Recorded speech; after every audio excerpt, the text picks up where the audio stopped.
Hey everybody, welcome back to On Deck, episode 12. I'm Bill. That's Lloyd right there. Lloyd is, in England, that would be very rude. Well, if it was one finger, it would be very rude. Two fingers? No. Over in England, they use two fingers. Do they?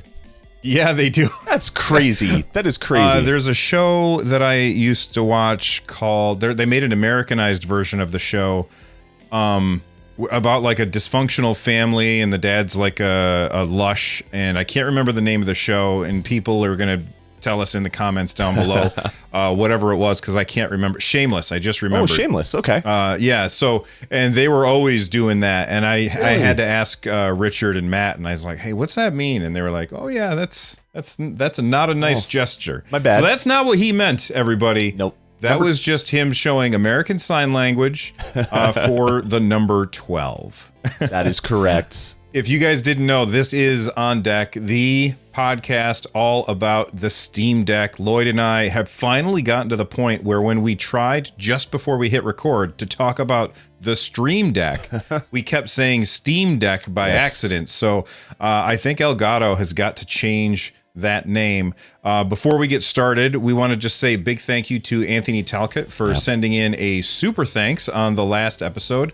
That support really does help us out. We appreciate it a bunch, as well as all of these people right here that you can see. I'll throw it in post where that they became members since the last episode. We really do appreciate that. We do as well.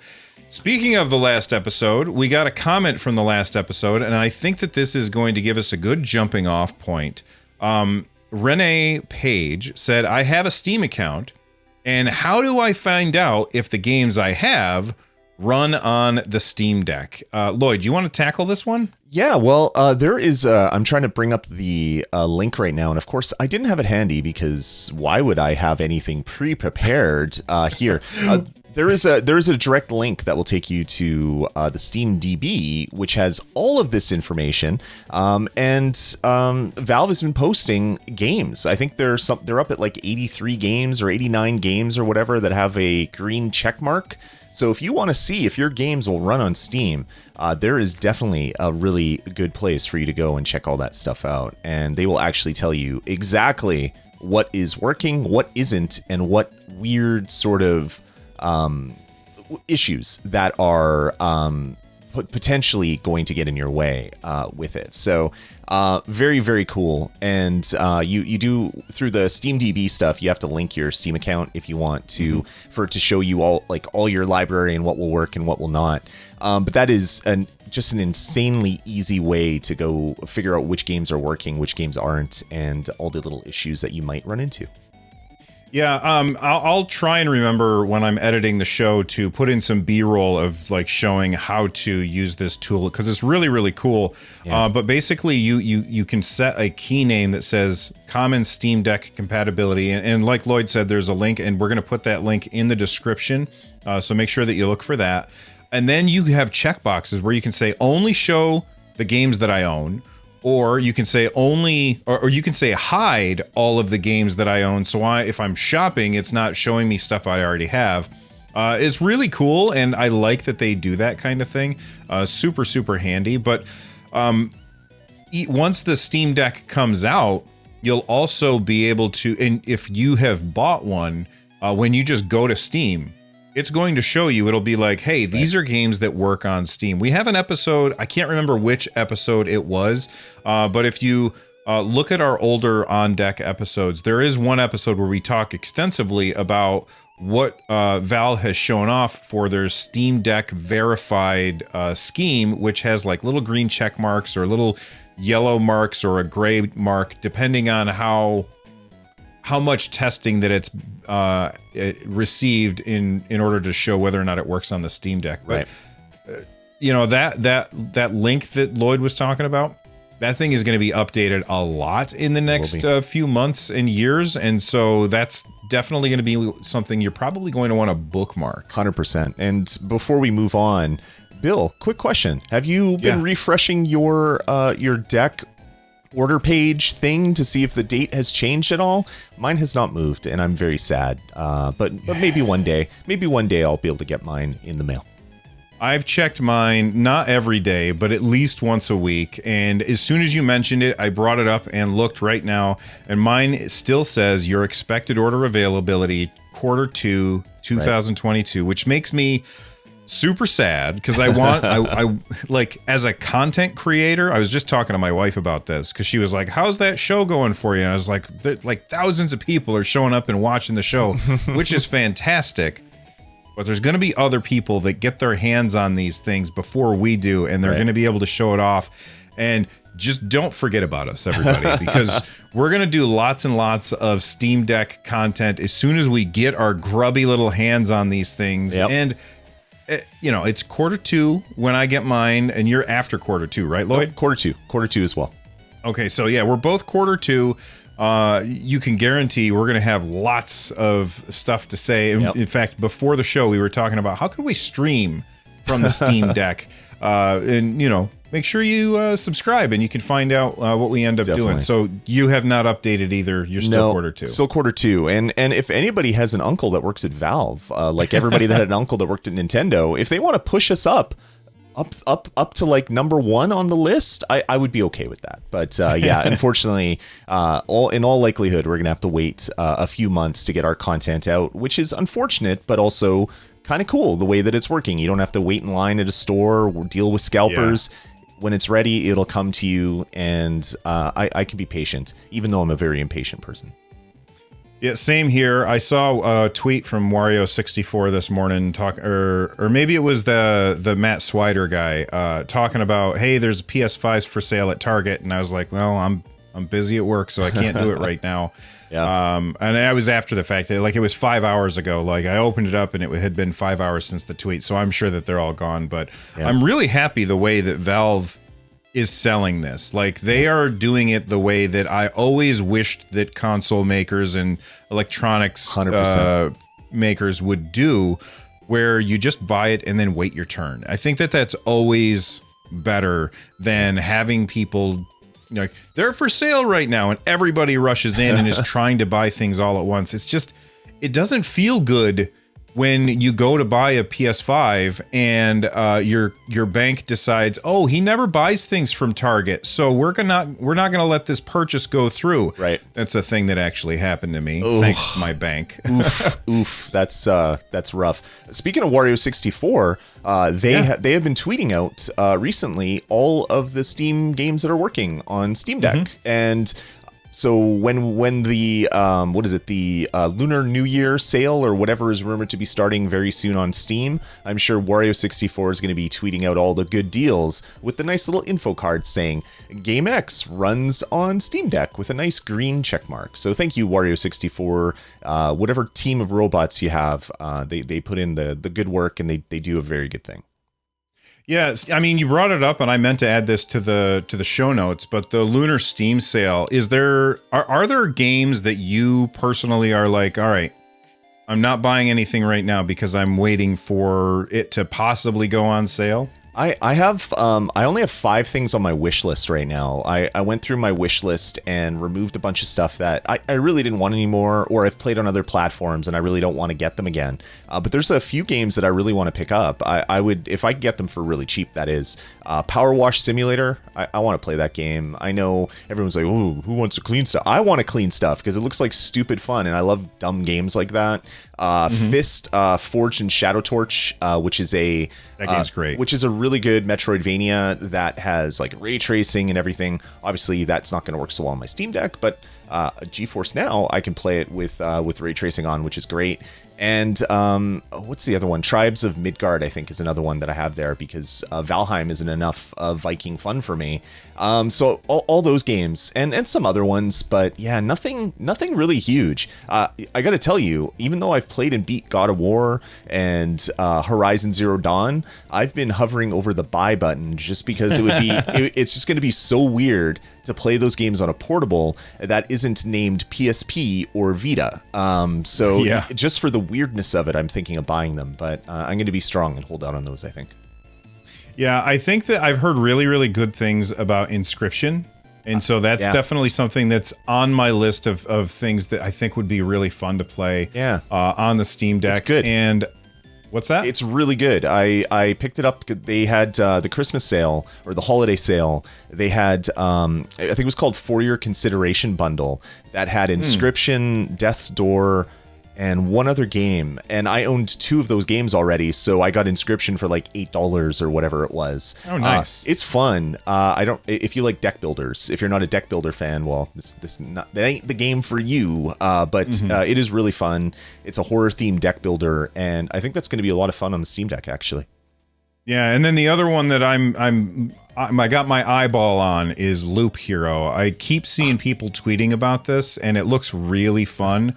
It's also something that obviously is going to run fantastic on the Steam Deck. So definitely those are 2 games that I'm interested in, hoping for a really good sale for the Lunar sale. But, like I'm sure that you've heard us say on either this show or other shows a million times, there's so many games to play that, if these games don't go on sale, I probably just won't buy them because I have a billion things to play anyway. Exactly. And if there's games that you're going to be picking up or you're hoping to pick up on the Lunar sale, what's it called? The Lunar New Year's sale? I think it's the Lunar New Year sale. Okay. Whatever it's called, when they're on sale, let us know in the comments down below. We always take game recommendations too. And if there's a game that you want to see maybe some content on, let us know. We might end up checking that out as well. Definitely. All right. We ran a poll last episode. Not much to say about it, but I said, do you believe that Valve will hit their February release date? And 77% of the people who were here at the, I'm going to say live show, because it's not really live. It's like we record this, we pre-record it, I edit it, and then we post it and we watch it with chat. And we always have fun with that. Yep. But 77% said yes, they think that it's going to hit February. Yep. And Valve seems pretty confident about that too. They posted this thing. I'm scrolling down into the show notes a little bit, Lloyd. Sure. To the January update, and they're saying, they said, Happy New Year. The team is back from the holiday and firing on all cylinders. We've got a few updates for you today. First and foremost, we're on track to ship the Steam Deck on time. And then they, of course, qualified that by saying global pandemic supply issues and shipping issues notwithstanding, especially if you've been paying any attention, you know that train cars have been being robbed out west. Crazy. And so, maybe somebody's going to what do they do in old Western movies where they steal stuff from the train? Yeah, they ride the horses up next to it and steal Right. steal everything from the train. Yeah, like for Valve to hit February, they just have to make one and ship it on February 28th. It doesn't have to arrive in February, and they essentially did what they promised. Although people are hoping after the delay. Exactly, but people are hoping that it's going to be more than just a couple lucky people get theirs in February or a couple days in March or whatever. Yeah, absolutely. And they say the end of February, and I have to say that the end of February is still February. And once those things are out there, I foresee the speed is going to increase. Like at first it's going to be, they got a few out, but then it's going to ramp up as they start to get more and more out there.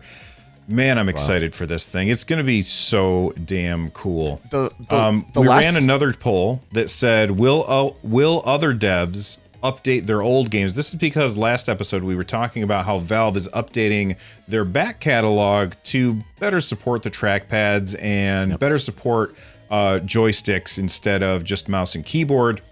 54% said they should, but they won't. 35% said yes, and 10% said that they don't need to. I'm going to go with that first one. In my opinion, I think that they won't, but I think that they should. And of course, that depends on the game. Is there a particular game, Lloyd, for you? And we didn't talk about this ahead of time, so he didn't know this question was coming. And I didn't know this question was coming because I just thought of it. But is there a particular game out there that you feel like this game needs to be updated for me to enjoy it on the Steam Deck because it has a certain control scheme that just is not compatible with that thing, trackpads aside? I'm trying to see really quick if it has joystick support. I really don't think it will or it does. And that is Command and Conquer Remastered Collection. One of my favorite games when I was kind of in my PC gaming heyday, playing with a lot of friends, having LAN parties and stuff. One game that we always came back to was Command and Conquer Red Alert. And I picked up the remaster, and the remaster is really, really cool. But I don't believe it's playable with any sort of controller, and I really, really wish that it would have built-in controller support. Apparently, yeah, using the Steam controller and using the different input methods, it's passable. But it would be really nice if that game could get another pass and make it work fully with a controller, just like last episode we talked about Diablo. And the console versions of Diablo are fantastic. Best way for me to play Diablo, because I don't want to like keep clicking my mouse button every like five times a second or whatever it is, right? The controller support made the game even better for me. But then you couldn't use that controller support on PC, which we talked about last episode. I would really love other developers to take their games and fix them. But going back to the poll, do you think they will? I think no. I think the AAA developers won't. I think all the indie developers, I think a lot of them, for games that have come out in the last few years, I think a lot of them will go back in and update it because they want to generate more sales. But the AAA game developers, the EAs and Activisions and everybody else, they're looking forward to the next game because they want more money in their bank. They don't want to update code for people that already own the game. They want to do coding that will generate more sales. So I unfortunately don't think Command and Conquer Remastered Collection will be updated for controller, but I'm still going to try to play it with all the weird Steam controller stuff that I'm going to have to kind of put into it. I'm sure there's profiles already created for it anyway. Yeah, I mean, look, the trackpads will, like, you can shoehorn any game into those trackpads just about, unless the game does not support simultaneous mouse and joystick input. Like, that's the one issue that games have, and I don't know if the Command and Conquer game does or not, but if it doesn't, then it's not going to be the best experience. Actually, you know what? Because that probably doesn't support joysticks at all, that probably makes it easier for you to deal with it, because what happens whenever a game doesn't support simultaneous mouse and joystick input is whenever you do something with the joystick, it changes all of the buttons on screen to joystick buttons. And then as soon as you use the trackpad and it thinks it's a mouse, it changes all of the on-screen buttons to keyboard layout buttons, like the on-screen stuff that's telling you what glyph to use or whatever. And if you're using both at the same time, then the UI just keeps flashing back and forth, which is really frustrating. And of course, on the Steam controller, you can say, well, okay, where's my Steam controller? You know, this joystick is not a joystick, it's a WASD button. And then that kind of solves that problem. But then you run into the issue where as you're playing the game, on screen it's telling you to press E, and you have to then remember, oh, E is the B button on my controller. So there we go. Which is frustrating and confusing. So I really do hope that devs update their old stuff. But I'm expecting, like you said, that the big companies, they've already moved on to other stuff. Yep. So probably not. Exactly. Now, again, I keep doing this to you. Something that's not in the show notes, but I think that I probably should have been, and that's Microsoft. Microsoft is trying to buy Activision unless the government gets in the way, and we're not going to talk about whether or not that'll happen right now. That's for another show. But Microsoft buying Activision, like right now, there's games on Steam from Microsoft. Like, I know that there's a lot of people who hear that and they're like, oh no, Microsoft is never going to bring their games to the Steam Deck. But you can currently play Halo Infinite, which is a brand new game, first party game from Microsoft. You can play that on Steam. Yep. And it's cross-play. So like I've played on my Xbox and played with people who are playing on the Steam version, and it was just a seamless, once we had our friend list figured out, it was just seamless and it worked. Yep. Same thing with Forza, another brand new game that just came out that is also available on Steam. Now, of course, these are not native Linux versions, but I keep seeing tweets from Pierre-Luc Graffi. If I pronounced his name wrong, I apologize to him. He can feel free to come on the show and tell me how to say his name properly. But Pierre-Luc Graffi keeps tweeting things like, "Hey, this game's working great on Proton," and we'll talk about that in a minute as well. Sure. So Lloyd, you said Diablo, like you were talking about Diablo. Well, it looks like you'll probably be able to put Diablo 4 on the Steam Deck. Hopefully. Or Overwatch 2 or all these other games. What do you think about that? I think it's pretty cool. Like it's gonna throw the industry for a bit of a loop, and of course we're gonna have to wait about a year or more before the sale will close, because it takes a long time for regulators and different accounting firms and forensic accountants and all the other junk that has to go into these things to make sure that Activision is really worth what they say it's worth, or what Microsoft offered them. So there's a huge process that goes into this. So it's a year out at the earliest, I would say, before any of this will happen. But what I would love to see is like a Game Pass app that is just available in Steam. That'll never happen. But how cool would that be? That could happen. Maybe. What if, look, Microsoft could say, "Hey, Valve, we'll give you 10%.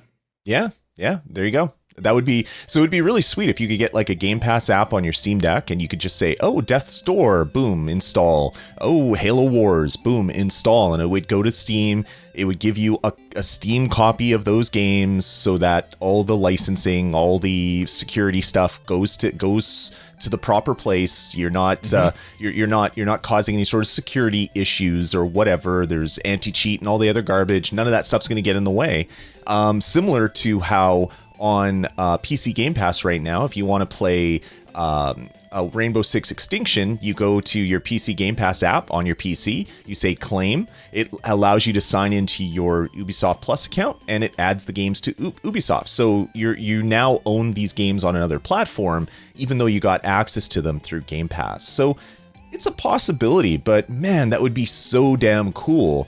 And when you look at like the back catalog from Activision all the way down to like Atari 2600, all the other game companies, Blizzard, all the old games like what was Lost Vikings, the game that I was just trying to get into my brain.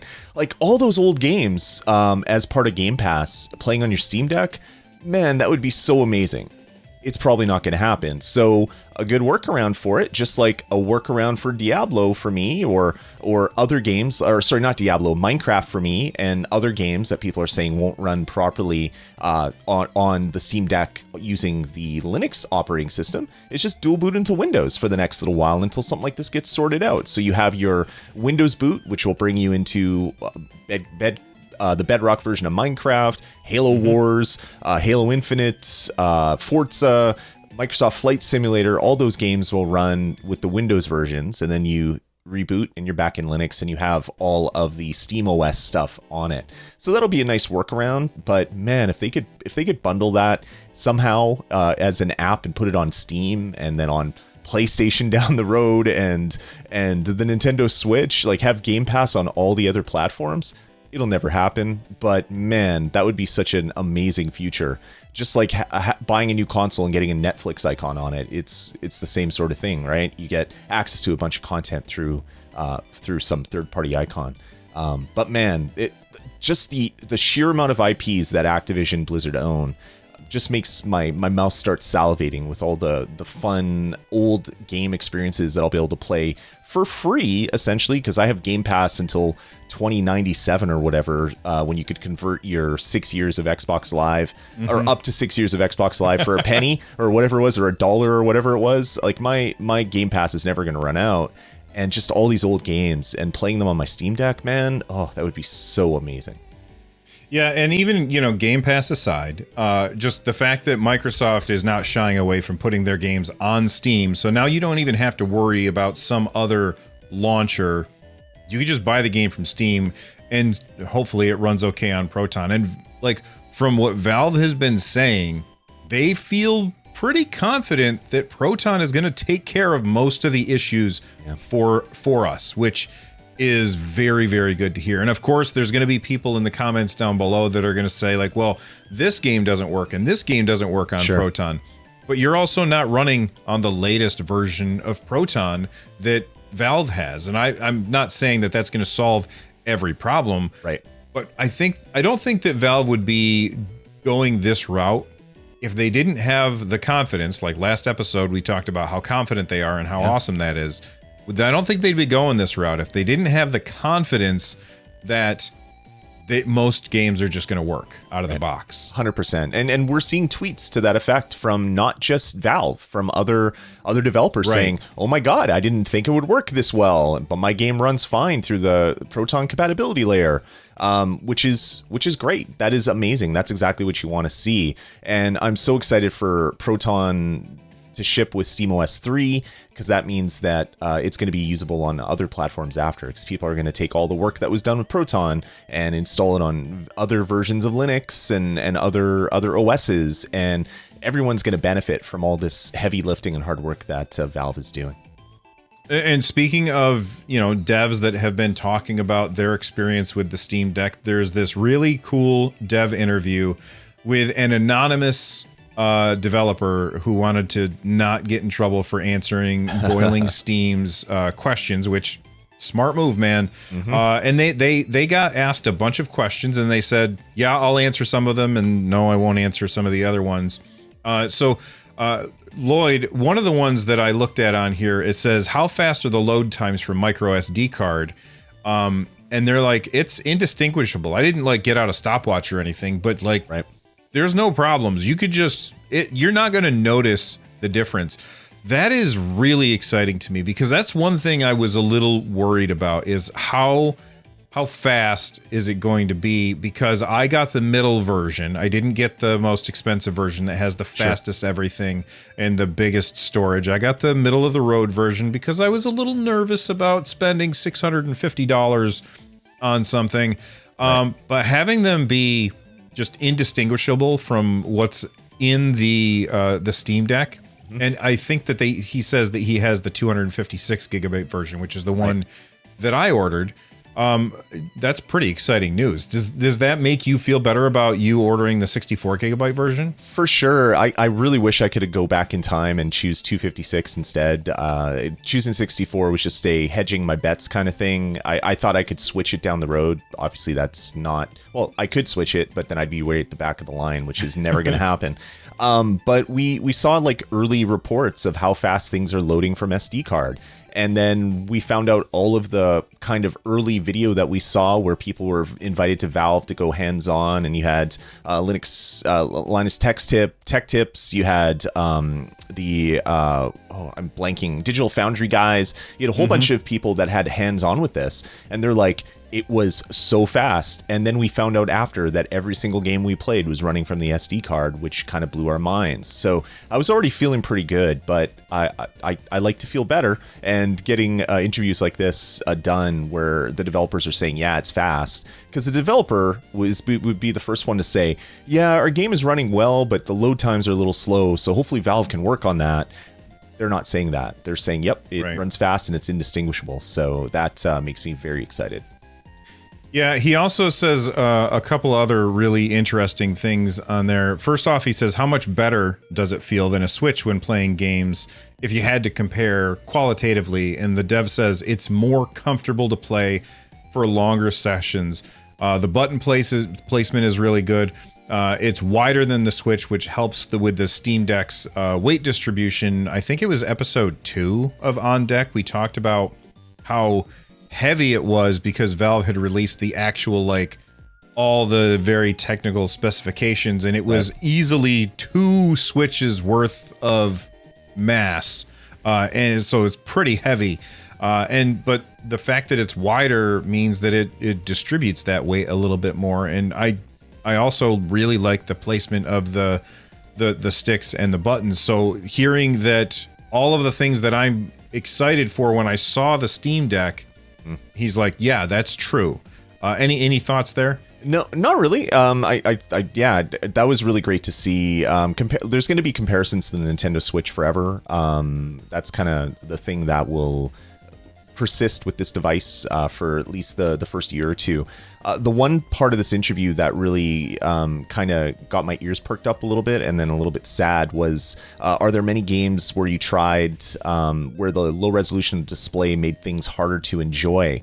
And they're talking about the Final Fantasy Pixel remasters being pretty much unplayable because you need a magnifying glass to read. So that was my one worry. And I know people, we talked about this a while ago and they're like, well, you can just edit an INI file. And I'm like, yeah, I get that. I understand that it's a PC, it's running PC apps and you can mod things to make it better. But what I really hope is that games like that will get a one pass over, which will just update the text size for devices like the Steam Deck when it's running at 800p mode, maybe double or triple or quadruple the font size just to make it more legible. For me, that's my one biggest worry, is that so many of these games have such small text boxes when you're viewing them on a 4K screen that they're going to be unreadable when they're running at an 800p screen. And again, they kind of called that out right away, which was expected, but you kind of always hold out hope that things would just kind of figure themselves out. That's not going to work. So either you're going to be modding it or waiting for updates. Yeah, and look, do not wait for Square to update PC ports. Look, I don't like saying the word lazy when talking about developers. I think what's more probably accurate is that the publisher says, you don't have time for that, so you're not doing it. And they have the laziest PC ports on the planet. Every single, like, Guardians of the Galaxy, fantastic game. It starts with a stupid, you can't change the options in the game. You have to, like, it has, what's that called when they... It's a little launcher that pops up. Splash screen or a little launcher every time. Like, Square always, they're in love with these little launchers, and they never want to let go of that stuff. And I don't see them updating Final Fantasy whatever, the Pixel remaster in order to make the text more legible. What's more likely to happen is that, and this is as somebody who is a fan of the games that Square makes, they'll probably say, and now we're going to sell the Steam Deck version of that has bigger text so you can read it, and you'll buy it all over again because they know that they can get away with it because they're Square. Yeah, or you could do what a lot of people are going to do. They're just going to fire up an emulator and they're going to play the original ROMs of those games and do it that way, which will make bigger text because it's a 320 by 200 or a 540 by 480 screen, depending on which version, and that blown up to 700p or 800p rather is not going to be such a huge issue. So maybe that's how a lot of people are going to get around that issue. Yeah, the dev was then asked if they were impressed, and there's a good answer and a not good answer in here as well. So first he said, I'm not disappointed with the hardware. Being completely honest, many people will get a deck and be impressed. Equally, many people, mainly because, this is in parentheses, mainly because they didn't temper their expectations, will not be impressed. Basically, he's saying, look, you cannot expect that a piece of hardware like this is going to run Cyberpunk 2077 at 60 frames per second with like all the bells and whistles and stuff. You can't expect that. Right. And I absolutely have seen people in the comments section down below talking about how this thing is the second coming and it's going to run every game at 60 frames per second. And anybody who doubts that is crazy. Like, I've seen those comments, not just here, but all over the place. Right. People don't understand how computer hardware works. And I have to say, as a self-labeled moron when it comes to computer hardware, I don't know how that stuff works, but I understand that when you have a portable system, it can't do all the things that our giant computers do. Right. Like, you look at a graphics card, and they're huge. They are. They're huge. And the power drain is like 8 times or 12 times what this device has for max wattage, like for the APU and all that stuff at max usage. So yeah, there's no way that those games are going to look the same. Of course, 800p isn't a 4K screen, so you're going to get some overhead just by having a lower resolution, but you're still not going to be playing the latest and greatest on max settings on this device, which I think is fine. Right. I think that that's fine too. But there's a lot of people who, like this dev was saying, they're going to be upset because they expect that it will. Exactly. Then he says the answer that I'm very nervous about. He says SteamOS 3.0 needs more time in the oven. And I think February is cutting it close to have it in a shippable state, especially when Valve only recently started manufacturing the consumer SKUs. Now, that last part about manufacturing the consumer SKUs, I don't think that has no bearing to me on the software, because anybody who's bought a console or a piece of hardware, like you get it home and you have to update stuff like that. That's the thing that people always talk about at Christmas. Did you buy a PlayStation for your kid? Make sure that you plug it in and do the 3 hours of updates before you give it to him. Right. Otherwise, you'll have a sad little boy on Christmas Day. So, like, that's the thing that like I don't know that makes a lot of sense to me. But the fact that he's used or she, I don't know, SteamOS 3.0, and they think that it needs more time in the oven, that makes me nervous. How are you feeling about that, Lloyd? Yeah, it's a little bit concerning, but also this is a dev kit that they're talking about, and dev kits oftentimes don't have the latest and greatest OS on it. They have a passable OS because you want developers to be able to put their stuff on it, play around, and not have your OS be too heavy or crash or all that other stuff. So maybe the current shipping version of SteamOS 3 is in a much more updated state than the one that was on this dev kit. That's me like hoping more so than living in reality, because in reality I think Valve would just have whatever the most recent shipped version of the OS on these dev kits, and whenever an update comes, you'd be able to update your dev kit as well. Hopefully day one updates will be available and fix a lot of the issues that this developer was having, because, well, my day one update is going to be different than Bill's day one update, which is going to be different than whoever's listening to this one's day one update, because of the way that Valve is doing kind of a staged shipping where you get in a line and you get yours whenever it's your turn. So it's not like a standard console where they make these PlayStation 4s 6 months before they're going to be in stores, because they have to make millions and millions and millions of them, get whatever OS they need on them at the time, and then have a big, huge day one update for the OS. This device isn't quite like that, so maybe it won't be that much of an issue. Maybe this gives Valve some extra time that other console manufacturers or hardware manufacturers wouldn't have, just because of the logistics of getting that stuff made, shipped, warehoused, and then put out for consumers to buy. Yeah, they were then asked, how do you think Windows gamers will react? And they said, I genuinely don't know, but if the deck, but other devs have said if the deck is anything like the Switch experience-wise, Microsoft should be worried. They then followed up with, it is a pretty close experience to the Switch, as once you start playing a game, everything else just melts away, which is awesome to hear. I love the idea that everything melts away and you're just presented with this little 800p screen and your awesome Steam library right behind it. That's so exciting. I can't wait for this device. 100%. And Microsoft should be worried at the end of that quote. I don't know if that's true. Microsoft wants to sell content, and they'll be able to still sell content on this device, whether it's on a Windows PC, whether it's on an Xbox console, whether you're playing it through xCloud, or whether they're putting their games into the Steam store and you're buying them that way. Microsoft just wants to keep selling content and have people sign up for annual or monthly subscriptions, and this device might help them in that regards. Absolutely. All right, let's move on to, where did I put, oh, there it is. I picked up the Steam controller and set it back down. So here's my Steam controller. It looks different than most Steam controllers because I have a skin on it. This is the Aperture Laboratories skin, that because I have two Steam controllers, I wanted to make sure that I could tell them apart, player one from player two. And the reason I'm bringing this up is because Dbrand is apparently making some skins for the Steam Deck. Now, we saw some people thinking that this was complete hardware shell replacements, and I don't know, maybe they are. I know that they're doing hardware shell replacements for the PS5, but that's just like an outside thing. Yeah.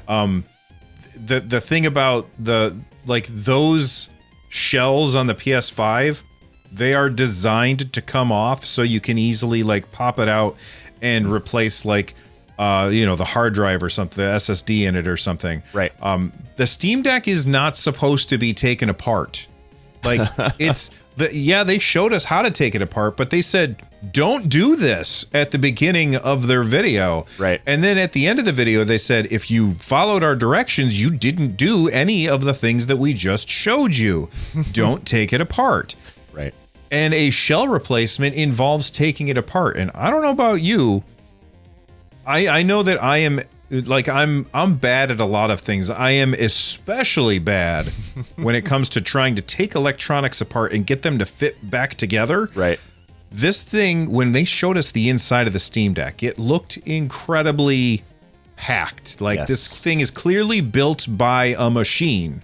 Yep. And I don't think that they don't have people in there with little tiny screws screwing it together. Right. It's built by a machine. And taking it apart to replace the shell just seems crazy to me. So I don't think that that's what dbrand is doing. I think they're just making those vinyl stickers that go on the Steam Deck, and I think that that's going to be awesome. Yep. I'm not going to get one, but that's only because I will only have one and I don't need to be able to tell them apart. Yeah, I love the dbrand stuff. They make some really high quality stickers or decals or decals, depending on which part of the world you're from. I know people are going to be in comments. It's not decal. What's a decal? Well, I'm Canadian, and that's what we say up here in Canada land. Well, listen here, Canadian land. When they type it, we're not going to know if they're saying what's a decal or what's a decal because we have no idea. It's those two words, which are one word, are spelled the same, and Lloyd's just wrong about that. Okay. All right, I'll take that. I'll take that. But dbrand makes really, really good vinyl stickers that go on the devices. And I got one for my iPad because I got an iPad Air about a year ago. And it was kind of the same instructions for the iPad Air or the iPad Pro. And they even had a thing in their instructions where the iPad Pro has one of those little square lens covers for all of your cameras on the back. And they're like, grab a can opener or grab a bottle opener and pop that thing off and then put this sticker here. And I'm like, no way in hell would I ever do that to my device.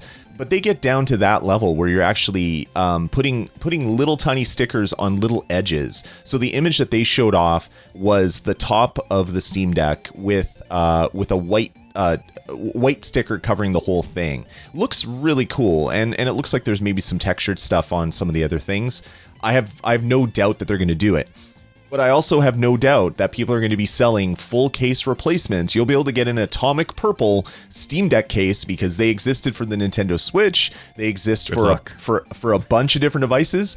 I would never, ever, ever do that myself. And I used to take apart laptops and fix them. And really, really tiny components were my day job. And I don't ever want to do that again. But where there's a will, there's a way, and people are going to be doing that. And I'll love to see the images on Twitter, but I'm not going to be doing that myself. Yeah, if you are one of those people that is going to, you get a Steam Deck and you're going to take it apart and replace the shell so it looks super cool and unique, and I don't know, maybe you threw some LED lighting in there so it's just crazy looking, make sure that you tweet it at us. I'm at RunJumpStomp on Twitter. He is at Dasme on Twitter. And we'll be sure to include it in the show because as much as I say, don't do it, well, just don't do it to mine. Go ahead and do it to yours because I think it's cool as hell. I've seen so many of those things where you get to see like the atomic purple stuff like you mentioned. I love that so much. They always look really cool and I'm always jealous, but I'm never going to attempt it. And like other people were looking at the picture of this and they looked at the thumbstick and they were like, how come there's no cap on the thumbstick?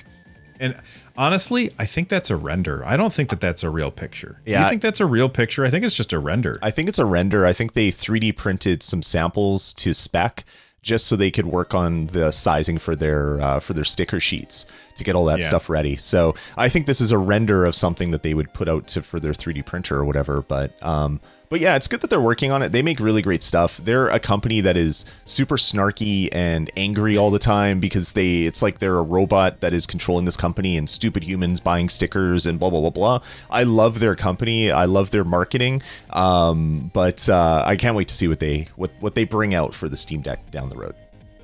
All right, let's move on to What's on Deck. That's the part of the show where we talk about the games that have been shown off lately. And I want to start with this tweet from Mr. Yoshida. Yeah. And he says, all he says is, yes! And he has a picture of the Steam Deck running God of War, which I know that there's a lot of people who have been talking about that game lately. And I've seen, I think that Pierre Lou also tweeted something about that. I guess I didn't capture it, but something about the God of War was also running really well on Proton. Yeah. Are you going to be? You already beat this game. Did you say that earlier that you were going to buy it again? No, it's one of those things where I kind of hover over the buy because it's like, I want to play a Sony game on non-Sony hardware, but then I come to my senses and I don't. I'll probably buy this game down the road if it's ever on like a $10 sale in a year or two or whatever. It is a really good game. God of War is the new God of War, probably my favorite one in the series. It's more Tomb Raider than God of War, and I will eventually play it on my deck. That's awesome. And the thing is, it's like you just said it, playing a Sony game on a non-Sony device.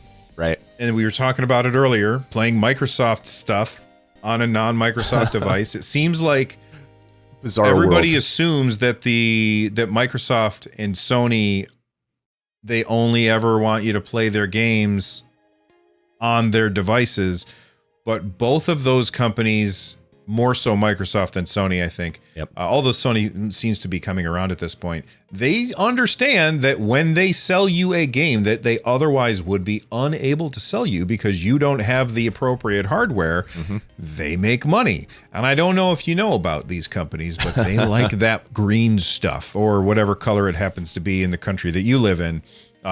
Here it's green. But like, you're going to be able to play Microsoft games. You're going to be able to play Sony games on the Steam Deck. It's the place where you can play everything except for Nintendo. And I think that's awesome. And immediately people in the comments down below are going to be like, well, you can emulate that stuff. I mean, legally. Emulator. Yeah, there's going to be 5 comments about saying, well, the new Switch emulator runs really well on Linux. Yeah, sure, that exists. That is a thing. I will not be doing that personally. But if you are, well, I mean, have at it. It's your device and your decision what you do with IP law or not. Right. And you know what? If you bought the game and you're playing it on there, I don't care. That's fine. 100%. But don't steal the game because that's hurting game developers, and that means we don't get the games that we want. That's right. Speaking of games that we want, and I mean games that Bill wants that Lloyd does not want, I am super excited for this next tweet from Pierre Ludgraffi. He said, Monster Hunter Rise looks solid on Proton at launch. Special thanks to Capcom for providing early access so the dev team was able to get it ready ahead of the big day. Yeah. That is, well, first off, as somebody who adores Monster Hunter Rise, I just put out a video the other day where I talked extensively about Monster Hunter Rise. Make sure you check that video out. I'll try and remember to link it in the description. But as somebody who adores Monster Hunter Rise, that's awesome to hear. Somebody might say, well, you could just play it on your Nintendo Switch, and yes, I can, and yes, I did, but I'm going to prefer to play it on my Steam Deck because it's going to have better frame rate, and it's going to perform better, and it's going to be more comfortable because I don't like the ergonomics of the Nintendo Switch either. But sure, the more important thing about that tweet is that second part. Special thanks to Capcom for providing early access so the development team was able to get it ready ahead of the big day. Yeah. That means that they've got big companies working with them on Proton, and that's a huge deal in my opinion. That's bigger than any of the other stuff that we really talked about. The fact that they're working with these AAA developers to get their games running on Proton. Yep. That's huge. What do you think about that, Lloyd? Yeah, that is really good to see. And of course, Valve probably has access to a lot of the games that will be coming to Steam down the road. They can probably, using their development kit, pull those games up and play them. But probably not every game, and probably not the most recent build of those games. So for Capcom to give them an early copy of Monster Hunter Rise so that they could run it through Proton and see what sort of weird issues pop up, that is very good. And it shows that like we've been saying all along, Valve is doing the right things. They're going about this the right way. And this is something that you would expect them to do. And of course, they're doing it because Valve is doing the right things and doing it the right way, as we've been saying. So this makes me very excited. So that means that a lot of new games that are slated to come out in the coming months, they might have already been tested on Proton. They might have dev kits. They might be running these things through it. They might be reporting bugs saying, hey, this object isn't rendering properly. When I play it through Proton, it runs fine on Windows. Here's my logs. Can you take a look at it? And these patches, these fixes are going into the Proton emulation layer or compatibility layer or translation layer, whatever you want to call it, and making it better for everybody else and future games as well. So very excited about the future. Absolutely. And the fact that they're working with the AAA devs on or AAA developers on Proton means that when the Steam Deck ships, that verified green checkmark is going to be more prevalent than I think a lot of people are expecting. Speaking of games that are probably going to get that green check, these aren't games that are like super power hungry games or anything, but Pathway and Halfway, I don't know anything about, but Pathway is a really cool game. If you want to play a game that is like turn-based tactical strategy mixed with Indiana Jones like aesthetic and 16-bit like art direction, Pathway is really cool. I especially love like when you're moving around the map, it felt like those scenes in Indiana Jones when he takes off on the plane and you see the little dashed line go across the map. It's a really, really cool game, and I think that a lot of people are going to enjoy that one. Right. But it's just one more awesome game that they say is running pretty well. And then the dev said Halfway runs good too, but needs some tweaking from our side. So it's one more of those smaller devs doing exactly what Lloyd said that they would be doing, updating their games in order to increase sales and, you know, kind of ride the Steam Deck coattails right across that finish line to a lot more dollars. Yep. Lloyd, have you played Pathway? I haven't. I'm just trying to remember the name of a streamer that I watched play at one time, and I was like, that looks really cool. I want to check this one out. Another game to add to my wish list and pick up on a Steam sale and add it to my Steam Deck. Like all these PC games that I've wanted to play or looked cool, I now have an easy way to play it. And of course, I'm sitting in front of a PC. This is my recording studio for when I podcast and stream and all that stuff. I don't game on it. I don't like to sit here when I don't have to sit here. And I won't have to sit here when I have my Steam Deck. Yeah, and for those of you who are wondering, Pathway's already added controller support, and it has mostly positive reviews, and it's only $15 on Steam. So, but Lunar Sale coming, so maybe watch for that one. Right. And then a game that you played a bunch of, and I played a little bit of. It didn't really catch my attention too much, but that's Falconeer. The devs from Falconeer said, thanks to Kevlar 32-bit.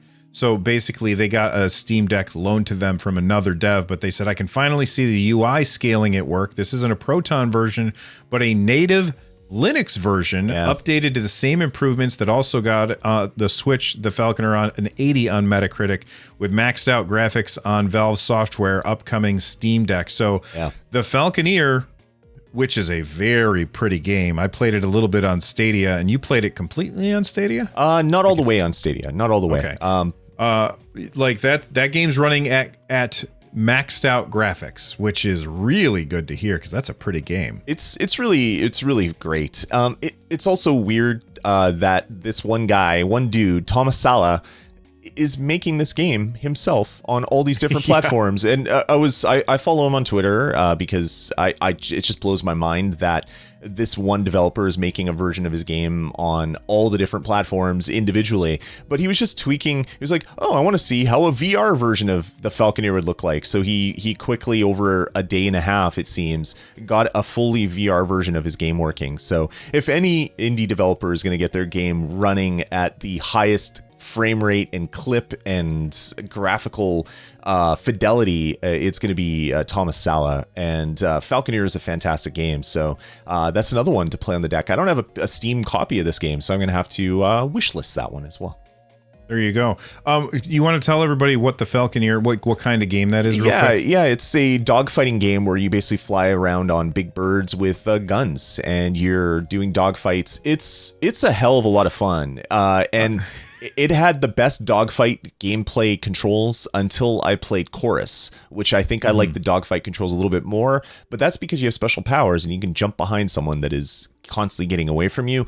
So maybe that's not a fair comparison. But yeah. I love that you said flying around on big birds. I immediately was picturing like flying around on a giant yellow bipedal bird. Yeah. And like, of course, Elmo's going by yelling at Rocco, like all of the things that are happening with Sesame Street right now. I love that you said that. Snuffleupagus Simulator is what it is. So you're this is what's going on in Snuffleupagus's mind when he's talking That's to Big Power Bird. Wash Simulator. You're holding his trunk. There you go. Right.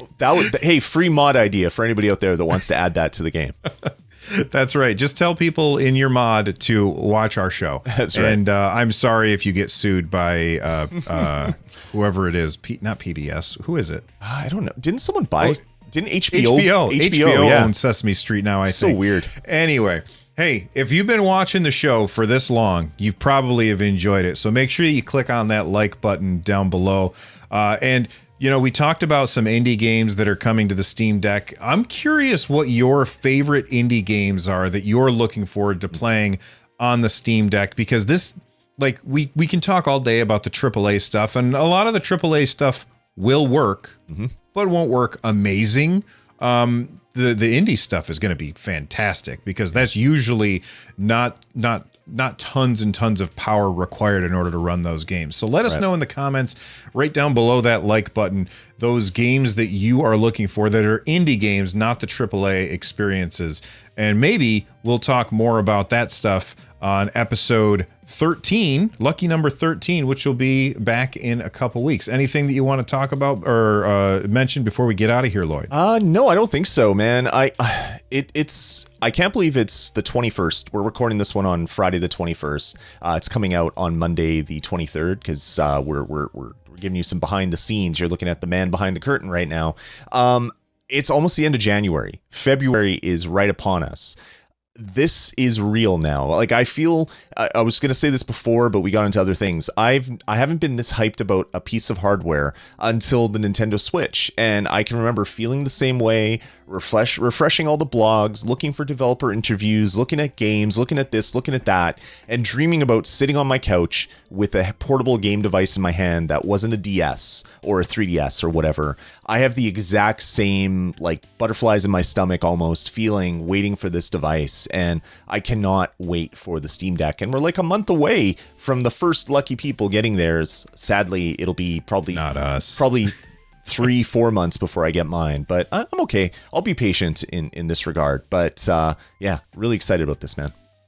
Absolutely. All right, that's it for On Deck episode 12. Thank you so much for hanging out with us. We will see you next time. Have a good one, everybody. Bye-bye. Take it easy.